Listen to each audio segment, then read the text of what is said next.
presidente Alberto Fernández ayer invitó a no olvidarnos y a fomentar un mejor capitalismo. Bueno, lo ponemos entre comillas, así como lo dijo él. Claro, pensando en la economía post-pandemia. Claro. Pensando en cómo se va a reactivar, no solamente la Argentina, sino también hablando hasta, claro, a un nivel mundial. Así es, y además apuntó a la necesidad de industrializar el país. También hizo referencia a eso en este discurso que dio el presidente Alberto Fernández ayer cuando participó del encuentro organizado por la Asociación Cristiana de Dirigentes de Empresas. Bueno, vamos a charlarlo con nuestros colegas, amigos, los que invitamos aquí a formar parte de este último café, como Jeremías Biglia, comunicador y analista político. ¿Cómo te va, Jeremías? Muy buenos días.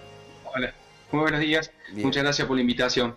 Un placer. Y también Esteban. Claro, también. Esteban Biu, que es periodista también, así que un abrazo para él. Bienvenido.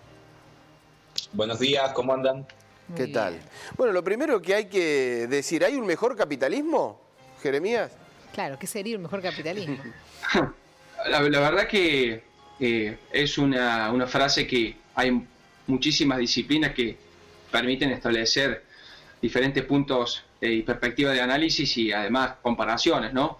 Yo creo que desde una perspectiva netamente de la filosofía política o de la teoría política estamos hablando de que el capitalismo en diferentes momentos de la historia fue gestando determinadas etapas que en cierta forma trajeron mayor bienestar o menor bienestar al conjunto total de la población. En la etapa neoliberal como la que hemos transitado en el último periodo, por supuesto, que caracterizado por su capital financiero, por el traslado del capital, la separación de la producción, etcétera, etcétera, etcétera, ha llevado al mundo a una situación de extrema pobreza, desigualdad y exclusión, que en donde la porción de los más ricos poseen niveles de riqueza extremadamente superiores a la porción de mejor posición.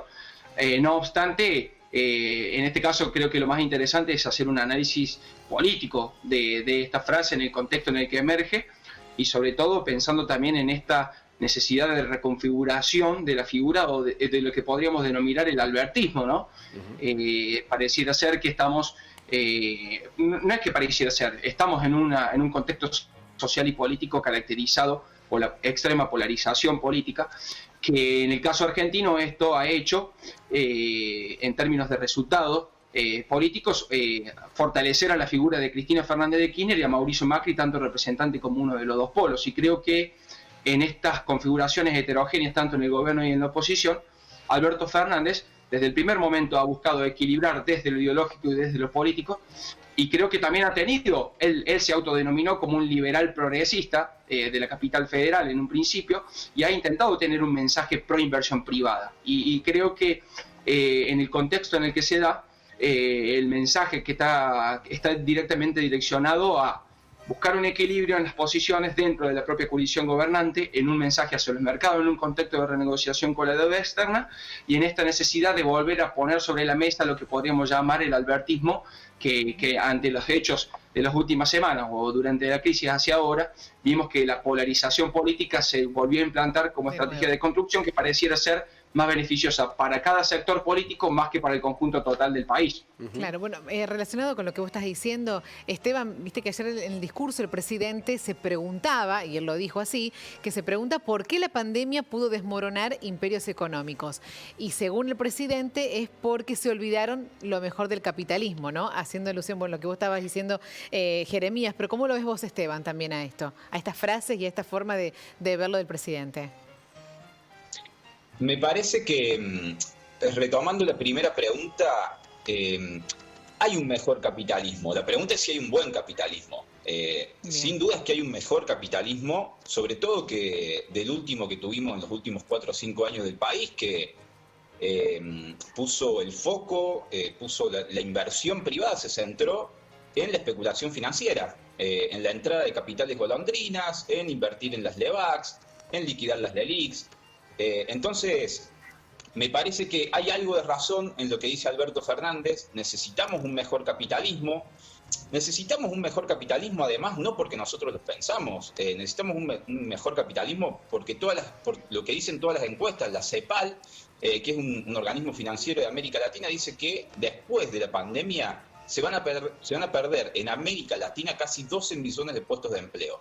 Entonces es necesario empezar a pensar cómo hacemos para recuperar la actividad productiva del país, sobre todo teniendo en cuenta que Alberto Fernández apuesta a un modelo productivo. Ahora, también es cierto que el capitalismo tiene sus propios planes. Por ejemplo, por citar un ejemplo nada más, la Procter & Gamble y las 50 multinacionales más grandes ya están pensando en cómo reducir sus oficinas en 1 millón de metros cuadrados aproximadamente. Es decir, se ahorran el alquiler, se ahorran el mantenimiento y los empleados en la casa, con la consecuencia que eso tiene. Tener los empleados en la casa significa contratar como freelance, como un trabajador independiente, sin aguinaldo, sin vacaciones. Entonces, me parece que va a tener que encontrar un mix bastante justo, porque la situación que estamos atravesando a nivel mundial, nunca el PBI casó, ni siquiera en la Segunda Guerra Mundial el PBI casó como con esta pandemia. Entonces es necesario empezar a pensar nuevas rutinas y nuevos objetivos para este capitalismo, como dice Alberto Fernández.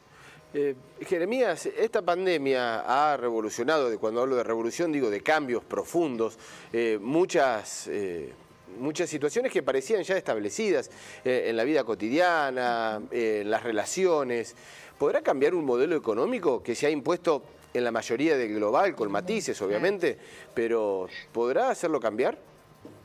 En esto hay posiciones de grandes pensadores como Zizek, Butler, por citar a una autora feminista, etcétera, que hay distintos análisis y mucho también tiene que ver con el deseo personal de cada uno de lo que quiere que sea. Sí. Algunos advierten hasta del fin del capitalismo, a lo que un pasa es que es un momento, ¿no? Digo, etcétera. Es el momento como para a ver quién impone, porque antes era muy difícil, había una estructura muy férrea en la cual penetrarla era prácticamente imposible. Ahora como que está todos los caminos y hay alternativas, a ver qué es lo que se impone. Sí, en términos de lo que puede pasar en el orden internacional, yo creo que estamos pasando por un proceso de transición geopolítica de un orden unipolar a un mundo multipolar o quizás hasta con dos grandes polos o dos centros de poder que están establecidos en Washington y en Pekín.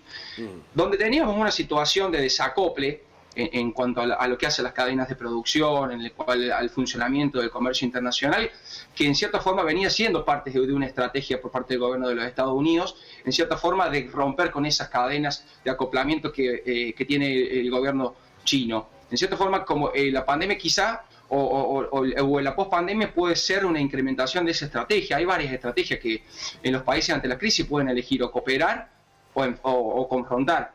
Y pareciera ser que la estrategia del gobierno de Estados Unidos, que podríamos decir por ahora sigue siendo la potencia mundial, ha sido el desacoplamiento, apostar por ese desacoplamiento. Y la globalización y la crisis del COVID-19 ha demostrado también que la enorme dependencia de los estados en esta aldea global, el sistema mundo integrado, ha hecho que muchas veces los estados estén dependiendo de aspectos fundamentales en el funcionamiento de todo y ha mostrado su déficit, como la cuestión de la salud. Estados Unidos, en cuanto a lo que eran vacunas, por ejemplo, antibióticos, el 90% aproximadamente eran todos elementos importados de China, y uno se pregunta cómo un país puede depender en ese margen de la asistencia del otro. Creo que en ese aspecto sí vamos a ver una organización internacional o un sistema económico mucho más desacoplado, que eso puede hacer que los países empiecen a mirarse hacia adentro, en el desarrollo de en ciertos márgenes de industria, en ciertos márgenes logísticos, y por supuesto que los países como nosotros,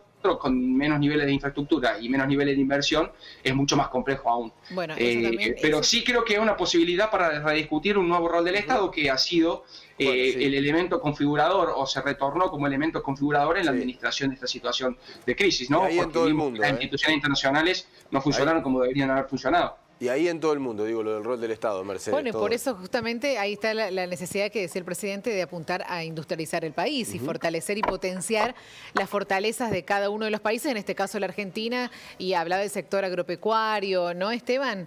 ¿Hay que enfocar ahí entonces, quizás para la solución después de la pandemia? Me parece que lo que dice Jeremías en esto del desacoplamiento viene por ahí. Además, hay que proteger la soberanía nacional, porque planteados en términos económicos solamente es desacoplamiento, pero planteado en términos políticos es soberanía. No nos tenemos que olvidar de la soberanía nacional.